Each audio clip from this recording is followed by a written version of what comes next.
నాయకులతో కలిసి మదనపల్లి జిల్లా పేరు మార్చడాన్ని తీవ్రంగా ఖండిస్తూ సబ్ కలెక్టర్ కార్యాలయం వద్ద ఈ నిరసన కార్యక్రమం ఏర్పాటు చేయడం జరిగింది. నేను ఒక్క మాట చెప్తా ఉన్నా, మదనపల్లి అంటే అదొక పేరు కాదు. మదనపల్లి అనేది మా ఆత్మగౌరవ ప్రతీక. ఘన చరిత్ర గల మదనపల్లి. మీరు చరిత్రను జరిపేస్తాం, మదనపల్లి పేరు మార్చేస్తామంటే ఎట్టి పరిస్థితుల్లో ఊరుకునే ప్రసక్తే లేదు అని చెప్పి ఈ పాలక వర్గానికి తెలియజేస్తా ఉన్నాం. ఎందుకంటే అన్నమయ్య అంటే మాకు చాలా గౌరవం ఉంది. అన్నమయ్య గారి పేరు ఆయన పుట్టినూరు. అన్నమయ్య కడప జిల్లాగా కలపచ్చు, లేకపోతే అన్నమయ్య తిరుపతి జిల్లాగా కలపచ్చు.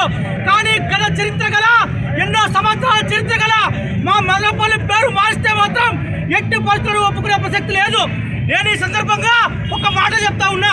ఈ రోజు కూటమి ప్రభుత్వం ఉంది, అన్నమయ్య జిల్లా అంటా ఉంది, హెడ్ క్వార్టర్స్ మదనపల్లి అంటా ఉంది. రేపు వైసీపీ ప్రభుత్వం వస్తుంది. రేపు వైసీపీ ప్రభుత్వం వచ్చి వాళ్ళు మళ్ళా అంటారు అన్నమయ్య జిల్లానయ్యా, రైతుడి హెడ్ క్వార్టర్స్ అంటారు. ఎవరికి చెప్పుకోవాలి? మేమంతా కూడా వెళ్ళి నేను ఒక్క మాట చెప్తా ఉన్నా, ఎట్టి పరిస్థితుల్లో మా ఆత్మగౌరవ ప్రతీక అయినటువంటి మదనపల్లి పేరు మారిస్తే ఒప్పుకునే ప్రసక్తి లేదు. చాలా మంది నిన్న మాట్లాడారు మీటింగుల్లో, అన్నమయ్య మదనపల్లి జిల్లా అని. ఒకసారి అదేదో చిన్నప్పుడు మేము 5వ క్లాస్లో పుస్తకాలు చదువుకునే మాట గుర్తొచ్చింది నాకు. రాముడితో కపివర్ణుడి కడి అంటే రాముడితో వివర్ణుడి కడి అని చెప్పినట్టు అన్నట్టుంది నిన్న మాట్లాడే మాట. చాలా స్పష్టంగా చూడాలా, office of the collector and district magistrate, Annamayya district. Madanapalle పేరు ఎక్కడ కూడా లేదు. మదనపల్లి పేరు వచ్చేంత వరకు, మదనపల్లి పేరు జిల్లా ప్రకటించేంత వరకు ఈ పోరాటం కొనసాగుతుంది.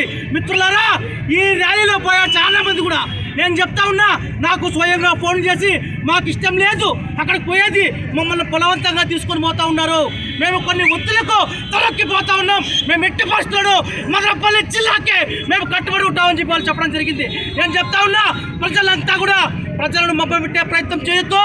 నేను చెప్తాను కూటమి ప్రభుత్వం నాయకులకి, ఇప్పుడు పోయిన ర్యాలీలో ఉన్న నాయకులకి అందరూ కూడా చెప్తా ఉన్నా, ప్రజలను మభ్యపెట్టే నాయకులు చేయొద్దు, ప్రజలను మభ్యపెట్టద్దు, ప్రజలను మోసగించద్దు, మాయ మాటలు చెప్పొద్దు.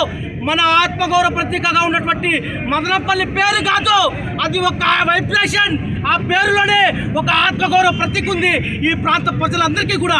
కాబట్టి ఎట్టి పరిస్థితుల్లో మదనపల్లి పేరు పెట్టాల్సిందే, పెట్టేంత వరకు మా పోరాటం కొనసాగుతుందని చెప్పి నేను తెలియజేస్తా ఉన్నా.